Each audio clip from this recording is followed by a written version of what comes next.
Hello there, I'm David Gordon. I'm a travel journalist and broadcaster based in Northern Ireland. Now, over the past number of years, I've had the chance to experience some great places and great journeys around the world.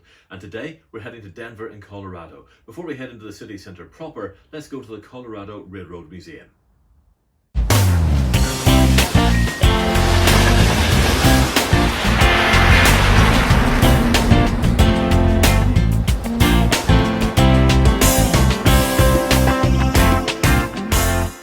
This is in Boulder, Colorado. Colorado Railroad Museum is 60 years old and it has one of the largest collections of rail cars from Colorado in the country. We bring Colorado Railroad history to life through exhibits, through educational programs, and through events like the Polar Express and our Day Out with Thomas events. How important was the railroad to the state? The railroad was an important element in the growth and development of Colorado, from westward expansion to extracting the minerals, the gold, the silver, coal, other ores from the mountains, and also for transporting livestock. The railroad was the only way to get across the mountains back in the 1880s and 1890s, and remains an important transportation mode in Colorado. And the museum you have here, you've trains from all over the state, from Yes. all various years as well. Yeah. The collection of Colorado Railroad Museum is really focused. Everything that we have here ran through Colorado or within Colorado, and we have rail cars that date back from the 1880s all the way through the 1980s. And everything from steam locomotives that operate along with 1880s passenger coaches to 1930s streamlined passenger cars as well.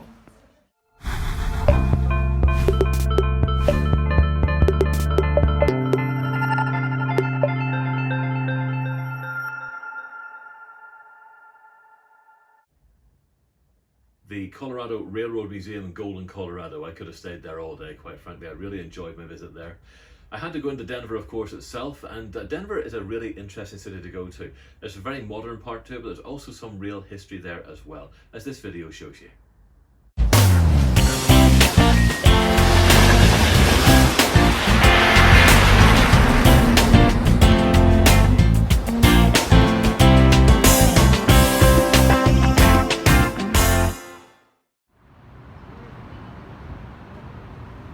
You join me seated at a table positioned in the middle of the 16th Street Mall in downtown Denver, Colorado. The sun's shining, the heat's dry, and I'm glad of the rest, as over the past few days I've walked 45 miles as I wandered around. It's something of an annoyance to me that when at home I can barely walk the length of myself, but put me somewhere different and I become a veritable Forrest Gump and just keep on going. Now, before you think I've taken leave of my senses, the mall is a pedestrianised mile-long shopping street in the middle of the mile-high city. The only vehicles are the free buses which transport shoppers around the area. At one end, 16th Street is topped by the incredible Union Station, often the first and last building that travellers see as they journey to or from the city. The station is truly stunning and is reminiscent of the great days of rail travel. It's like walking into the 1920s when you go through the door.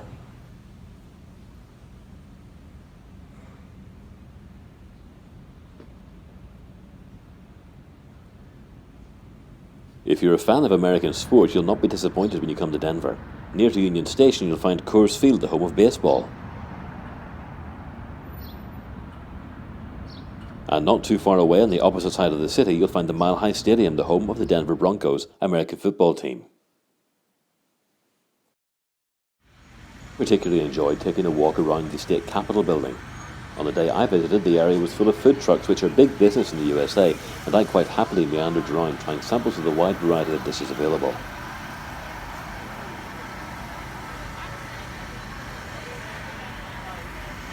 When you're in the general area of the state capitol, make sure you go to see the History Colorado Center. It gives a good grounding in the history of the city as well as the state.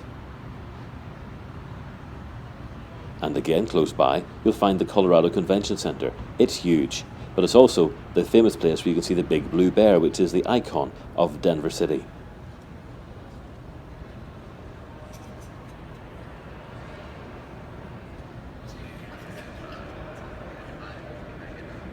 Away from the conventions and away from the tourist side, why not check out the Buckhorn Exchange if you want something to eat? It's the oldest restaurant in Colorado, dates back to 1893, and was frequented by Buffalo Bill Cody and Chief Sitting Bull back in the day. For something a little more up to date, why not go to Duffy's Cherry Cricket? It's an institution in Denver, and the queues are always out the door.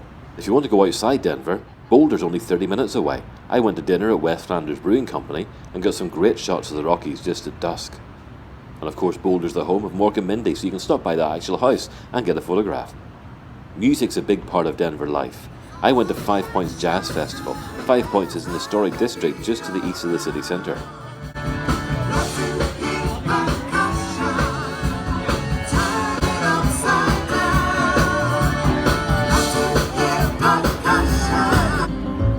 And from the street party in the historic 5 Points district of Denver to the Denver Performing Arts Complex.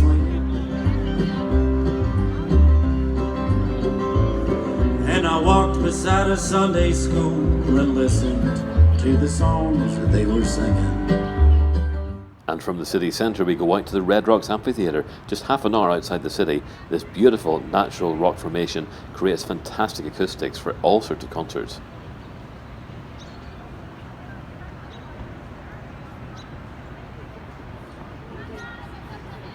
I have to say, I was really impressed with Denver. The people are so friendly, the city is so walkable, and there's so many things to see and do, not just in the city centre, but not too far outside it either. The Rockies are literally minutes away. Now, unfortunately, my time in Denver is done because, well, I've got a plane to catch. If you want to find out more information, check out www.travelbytesradio.co.uk. So that's a brief postcard from the area of Denver in Colorado. Next time, we'll be heading to Cheyenne, Wyoming. Join me there.